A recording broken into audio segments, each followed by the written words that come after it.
Good evening, my lovelies, and welcome. I'm Lady Creepypasta. It's finally Friday, the weekend is here. So, to kickstart that part of the week, here's another tale for you from Creepypasta Wiki. This one from author Shadowswimmer77. So come now, my dears, lean in closer, and we'll begin.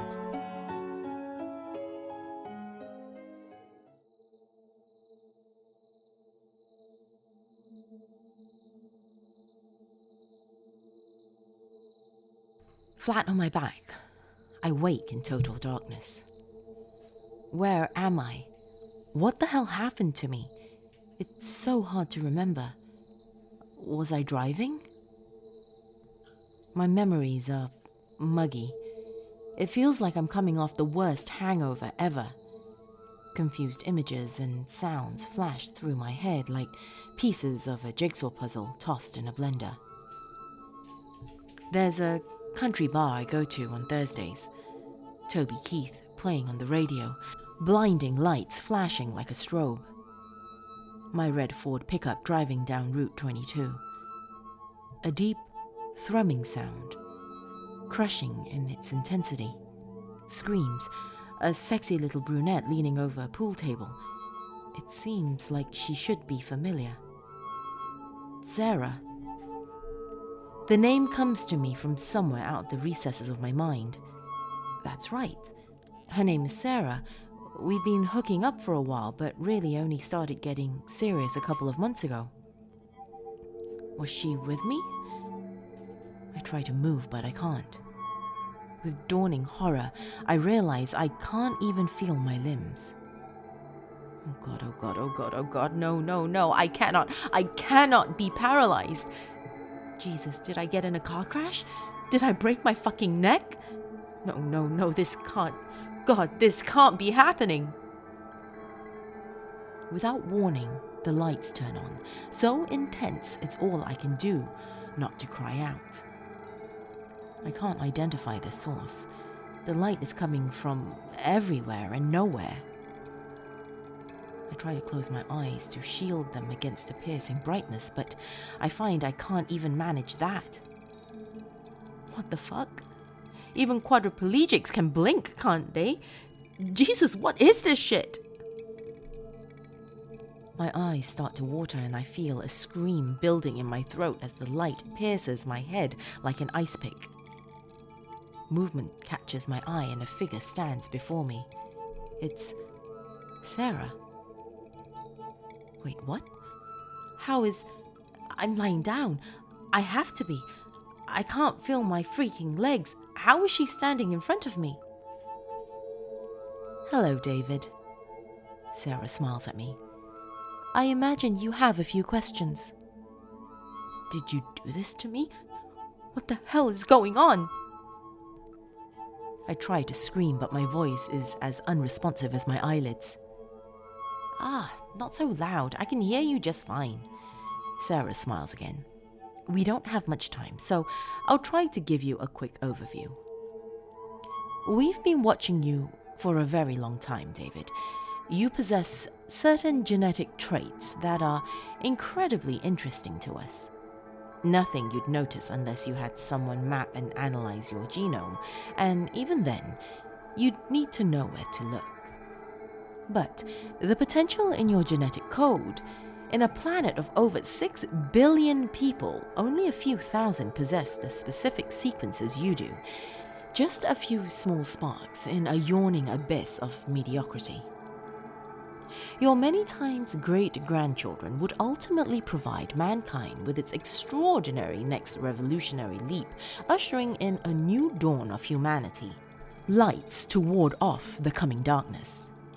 But the dark is swift, and we can't afford to wait for evolution to take its natural course.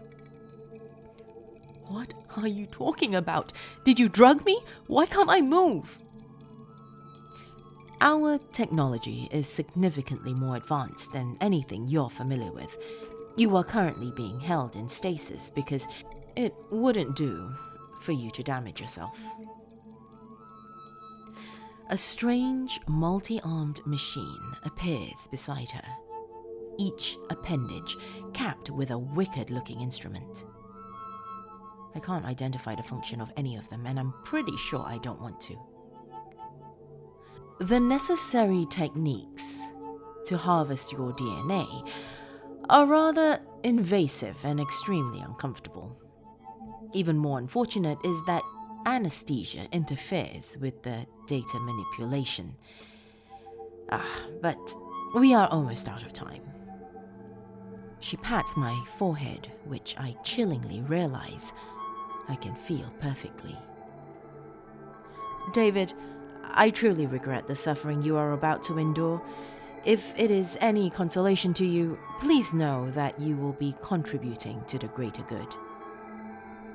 No, you psycho bitch! Don't you fucking touch me! You stay the fuck away from me, Sarah!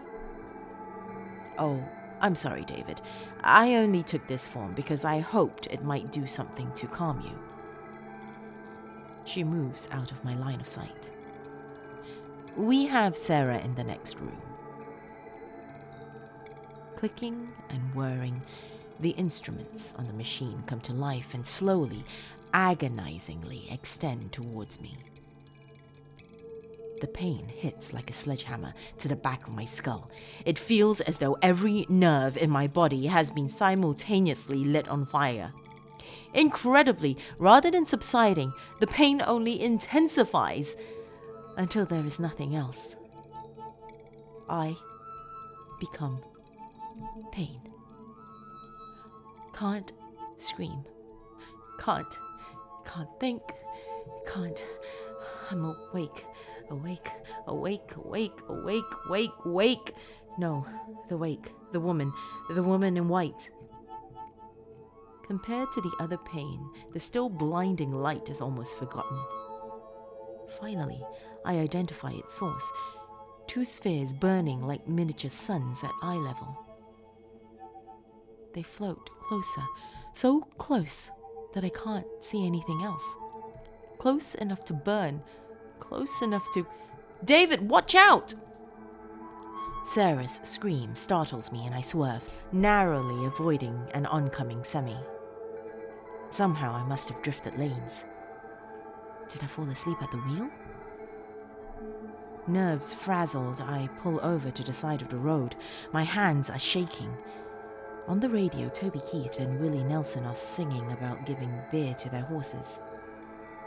Jesus, that was close. Are you okay, babe? Sarah is staring straight ahead, eyes welling. Her mouth moves wordlessly for a moment until she turns to me. I'm pregnant, she blurts out. Oh God, I didn't mean to tell you like this, but I'm sorry, David. I don't know what I wanted to do, and I wanted to wait until I had decided, but we almost just died, and... Words fail her, and tears start to run down her face. Hair mascara running. She's never been more beautiful. Hey. I reach over and gently wrap her in a hug. It's okay. We're in this together. I'm here. I sit there just holding her for a long time, headlights from passing traffic periodically washing over us. Thick clouds overhead finally let loose a gentle rain that patters softly against the cab, drowning out the world. A low roll of thunder sounds ominously in the distance. We were wrapped in a cocoon, Sarah and I. Just us, the rain, the gathering storm. And the child. My child. I'm going to be a father. And although I'm sure it's a thought all parents have, I just can't shake the feeling that this kid is going to be something special.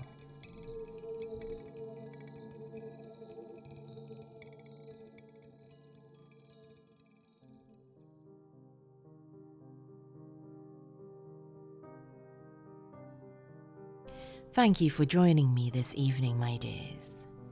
If you liked the story and are listening on YouTube, leave me a comment in the section below. if you're listening on the podcast, reach out to me on social media. I am Lady McCreepster on Facebook, Twitter, and now also on Instagram.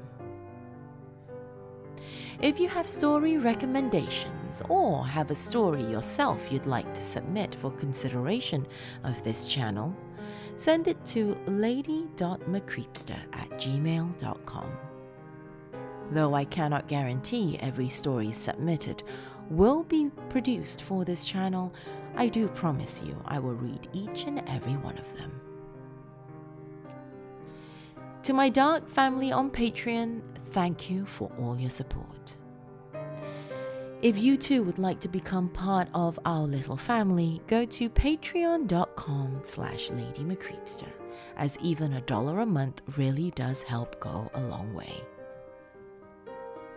That's all I have for you this evening, my dears.